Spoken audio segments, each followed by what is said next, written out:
Steel plant కార్మికులపై ప్రభుత్వ నిర్లక్ష్యం అత్యంత ఘోరంగా ఉందని చెప్పడానికి సాక్ష్యం బల్రెడ్డి పెంటయ్య మరణం. ఆయన గత ఏడాది మార్చి 14వ తేదీన స్టీల్ ప్లాంట్లోని SMS 2లో జరిగిన ప్రమాదంలో మరణించారు. నష్టపరిహారం ఇవ్వాలని కోరుతూ గత 14 నెలల నుంచి పెంటయ్య కుటుంబ సభ్యులు వేడుకుంటున్నా ఆ కుటుంబానికి ఇప్పటి వరకు ₹1 నష్టపరిహారం అందలేదు. నెల రోజుల్లో ఇస్తామన్న ప్రభుత్వ ఉద్యోగమూ ఇవ్వలేదు. ఆ కుటుంబానికి వైఎస్ జగన్ రూపంలో అండదండలు లభించాయి. ఈ ఫోటోలో ఉన్న కార్మికుని పేరు బలిరెడ్డి పెంటయ్య. గత ఏడాది స్టీల్ ప్లాంట్లో జరిగిన ప్రమాదంలో ప్రాణాలు కోల్పోయారు. పెంటయ్య కుటుంబానికి అండగా ఉండాల్సిన స్టీల్ ప్లాంట్ యాజమాన్యం ఆ పని చేయలేదు. ఇంటి పెద్ద దిక్కును కోల్పోయి పెంటయ్య కుటుంబం పడని బాధలు లేవు. వీరి దురవస్థ గురించి తెలుసుకుని మాజీ సీఎం వైఎస్ జగన్మోహన్ రెడ్డి చెలించిపోయారు. అధికారంలోకి వచ్చిన నెల రోజుల్లో స్టీల్ ప్లాంట్ ప్రమాదంలో చనిపోయిన 9 మందికి ఎలాంటి పరిహారం ఇస్తామో బలిరెడ్డి పెంటయ్య కుటుంబానికి కూడా అదేవిధంగా ₹1 పరిహారం ఇస్తామని హామీ ఇచ్చారు. నా పక్కన ఇక్కడే భాగ్యశ్రీ అని ఓ బాధితురాలు. ఈ బాధితురాలు వాళ్ళ నాన్న పెంటయ్య అన్న. ఇది జరిగి 14 నెలల కిందట జరిగింది. ఇది 14 నెలల కిందట ఇక్కడే ఇదే ఫ్యాక్టరీలోనే ఈ మాదిరిగానే ఘటన జరిగిన పరిస్థితుల మధ్య పెంటయ్య అన్న చనిపోవడం జరిగింది.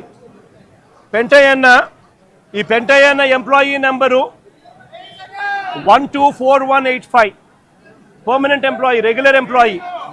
చనిపోయినప్పుడు ఉద్యోగాలు ఇస్తామన్నారు, కాంపన్సేషన్ ఇస్తామని చెప్పినారు. ఇంతవరకు కాంపన్సేషన్ ఇవ్వాల, ఇంతవరకు జాబ్ లేదు. జాబ్ అడిగితే, కాంపన్సేషన్ అడిగితే ఫైల్ పోయింది అని చెప్తా ఉన్నారు. వైఎస్ జగన్ హామీతో తమ కుటుంబానికి ధైర్యం వచ్చింది అంటున్నారు పెంటయ్య కుటుంబ సభ్యులు. ఒక ఫ్యామిలీ, ఒక మనిషి చనిపోతే ఎలా బ్రతుకుతారని ఆ ప్లాంట్ అయినా, ఆ యాజమాన్యం అయినా, ఒకవేళ వాళ్ళకి ఇలా జరిగినా సరే ఇంతే నిర్లక్ష్యంతో ఉంటారా? ఇలాగే చేస్తారా? ఎలా బ్రతుకుతారు? ఎలా తింటారు? ఏం చేస్తారు? అసలు ఇప్పటి వరకు ఒక్క పరిష్కారం లేదు. ఇప్పుడు అదే ప్రమాదం ఏ 10 మందికి అయితే జరిగిందో ఒక్క మనిషికి, మా మనిషికి జరిగింది. ఈ 10 మందికి ఎలాంటి నష్టం జరిగిందో అలాంటి నష్టమే మాకు జరిగింది. ఆ ఒక్క మనిషికి జరిగిన రోజునే ఎవరు రాలేదు. కానీ దేవుడి దయ వల్ల ఈ రోజున జగన్మోహన్ రెడ్డి గారు ఆ హామీ ఇచ్చారు మాకు. ఆ హామీ బట్టి మేము ఎంతగానో ధైర్యపడుతున్నాం. హాస్పిటల్లో ఉన్న బాధిత కుటుంబాలతో, క్షతగాత్రులతో మాట్లాడిన మాజీ సీఎం వైఎస్ జగన్ అనంతరం విశాఖ స్టీల్ ప్లాంట్ కార్మిక సంఘాల నాయకులతో సమావేశమయ్యారు. 20 నిమిషాల పాటు జరిగిన ఈ సమావేశంలో అనేక అంశాలని వైఎస్ జగన్ దృష్టికి తీసుకువచ్చారు కార్మిక సంఘం నేతలు. జగన్మోహన్ రెడ్డి గారి పరిపాలనలో ఉండగా ఏ రోజు కూడా మ్యాన్ పవర్ని తీసేలా. జగన్మోహన్ రెడ్డి గారి పరిపాలన అయిపోయిన తర్వాత 18,500 మ్యాన్ పవర్తో 7.3 మిలియన్ టన్నులు రన్ అవుతున్నటువంటి ప్లాంట్, 65,000 కోట్ల టర్న్ ఓవర్తో ఉన్నటువంటి ప్లాంట్ని ఈవేళ దీన్ని పూర్తిగా నిర్వీర్యం చేసి 8,600 మందికి మ్యాన్ పవర్ని తీసుకొచ్చారు, పర్మనెంట్ ఉద్యోగులు. 25,000 మంది కాంట్రాక్ట్ లేబర్ ఉండవలసిన ప్లేస్లో ఈవేళ 10-12,000 పరిమితం చేశారు.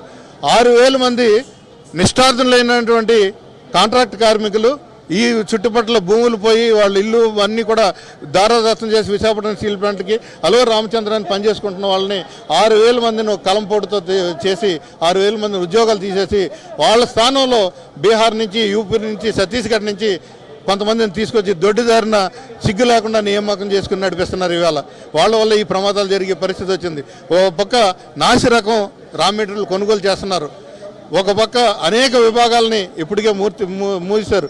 ఎందుకంటే 18,500 మంది ఎక్కడ, 8,500 మంది ఎక్కడ, 25,000 మంది ఎక్కడ, 12,000 మంది ఎక్కడ. దీంట్లో ఈ డిఫరెన్స్తో వర్క్ లోడ్ పెరిగిపోయింది ప్రతి వర్కర్ మీద. ఇది చాలా బాధ, భయంతో పనిచేసే పరిస్థితి. కూటమి ప్రభుత్వం చేసిన వంచనను, గత 2 సంవత్సరాలుగా స్టీల్ ప్లాంట్ను నిర్వీర్యం చేయడానికి జరుగుతున్న కుట్రలను సాక్ష్యాలతో సహా వైఎస్ జగన్కు తెలియజేశామని కార్మిక సంఘాల నేతలు అంటున్నారు. మానవత్వం లేని పాలకుల కారణంగానే కార్మికులు, ఉద్యోగులు నానా యాతన పడుతున్నారని, వైఎస్ఆర్సీపీ అధికారంలోకి రాగానే బాధిత కుటుంబాలకు న్యాయం చేస్తామని వైఎస్ జగన్ స్పష్టం చేశారు.